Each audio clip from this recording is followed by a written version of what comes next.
3 games in less than 24 hours, I guess. Just do you like the response after Tuesday night? Yeah, I mean, in particular, Thursday's practice, you could kind of feel it a little bit. I mean, that's not going to – sometimes you say the hay's in the barn, which is half true on Thursday, but also there are some carryover. Some things that go on there will carry over into pregame Friday. Some of the pregame things will carry over into the game. And all that was positive. If anything, in between the double headers, it's your first time doing it. You've won 2 games. You're on your field. Maybe they play best when they're loose. Most guys do, and I'm referring to our team. But it seemed like they were a little too loose at the beginning of that game. But it didn't take long.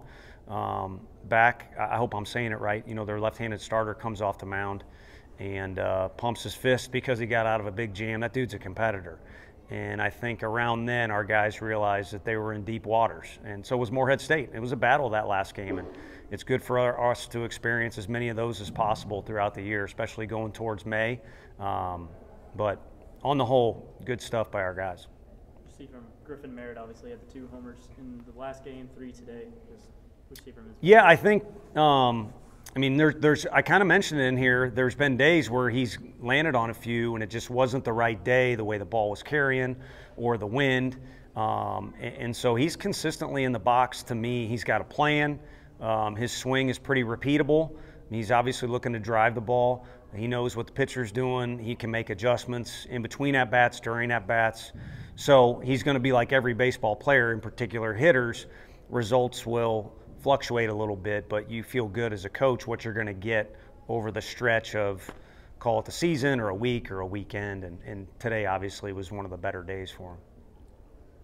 Some of the starters over the last couple of weeks have struggled there in the early innings. What do you see from Burns and Beam today there in the first third of the game? I don't whatever Burns had going, he needs to put it in a bottle and sell it because there was a little extra edge there, and maybe it's just a guy getting better. I mean, everybody's got the opportunity to do that, to kind of adjust their dials each week and figure out what they need to do a little bit different to get ready for the game, in between pitches and stuff like that. And he was dialed in. And it also kind of goes to show you, if you're facing good college hitters, you can be as locked in as possible, and even a blip on the radar screen can get you. And Doe was the same way last night. I mean, those walks, we went back and looked at the video. He's all around the zone. It wasn't like he was a mess out there or he looked like, not himself or anything like that. But you look at the homer, it's a little wind-aided, but it was just one pitch he didn't throw that well, and it cost him. So you got to compete each inning and treat each one of those pitches like they're equally important. So some guys might look like they're better in the 3rd inning or the 1st inning or the 5th inning, but we've got 3 starters that we know are going to give us a quality start and keep us in the game by the time they leave. And I think our fans and you guys and our coaching staff's confidence in our bullpen is going up, in particular with adding Camden down there. Yeah, how important was it to see Silver take the mound again and get out of 2 strikeouts? You're asking an immature guy that question. I mean, my main sentiment is I was just happy. I was happy, and I thought he would be too when I handed him the ball, and he's out there scowling like he can play middle linebacker for Coach Heupel, which you've seen his frame. He's not going to do that.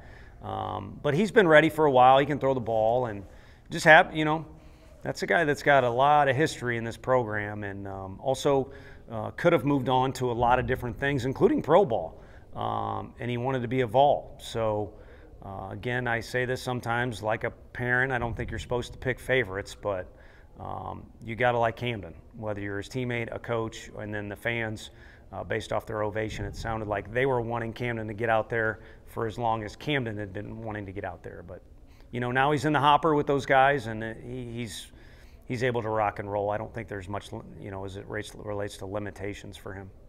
Just the bullpen as a whole, how much trust do you have in them? They had a great day. All of them to the point where it's frustrating. Xander and Joyce are down there getting hot. I mean, you've seen what Joyce can do for us, what his brother's doing. His twin is in the pursuit of being in the big leagues. I think he'll follow in his footsteps.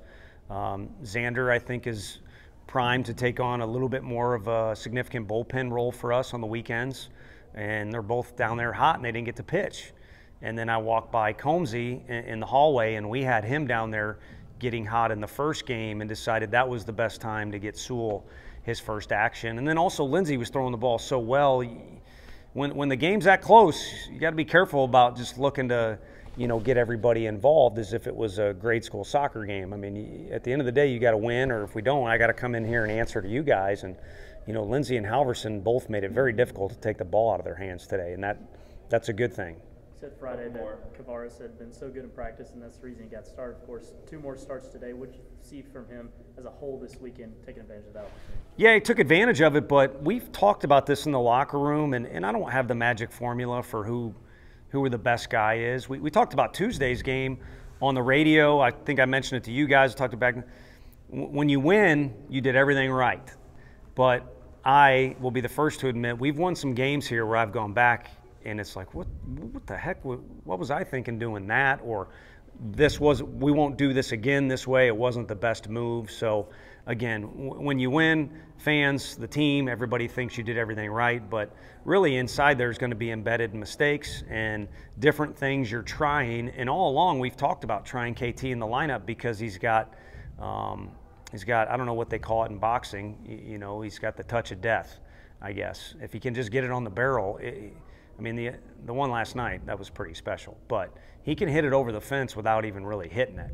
He's just got to touch it on the barrel. So he's a great option for us to just be in the lineup. You might get 3 at-bats that, for whatever reason, look terrible, but if he just touches it, it can go a long way. What did you see from Dylan Dreiling this weekend, and how did he look so far this year? To be honest with you, base running has been, for most freshmen, something that he's got to get better at. Defense, he's naturally gifted to run around there and play defense, but there's other things built into the game that it's just a little bit higher level or more complex than high school. It's still baseball. Other little things, but if you talk about just standing in the box, he's been about as consistent from day one as any of our other hitters. And I know he really likes being in the box. He's gotten stronger with Coach Q, so when he impacts the baseball, he's got a little bit more to it. So he's a talented kid, and he took advantage of his opportunities, and there's going to be a lot more, obviously, coming for him. Tony, I know obviously coaches, every day is kind of its own challenge and its own thing, but when you think about sort of what you had going into the season, where you are now with SEC play coming up and a tough midweek game before that, how much do you think realistically you've learned about this team and what you like and what you want to work on? Yeah, a lot. That's almost a question for post Tuesday, but we kind of have a weird day in there, a buffer Sunday. So I even said some things about the week or other things to our guys out there. So yeah, if you were going to take a time out and almost act like that Tuesday game doesn't exist, our non-conference to this point has been incredibly beneficial. Some of you guys still joke about one of the weekends we had last year where it just wasn't very competitive and some other things that went on. I think we've gotten a lot out of this non-conference is the bottom line. We've gone through some team drama. We've gone through experimenting with a bunch of different guys. We've added a team leader and a key pitcher in Sewell. There's just been a lot go on, and I don't see how it doesn't make our story a little bit better and stronger, or I should just say our group better and stronger as we get into conference play where it's 10 weeks of hell. Thanks, Coach.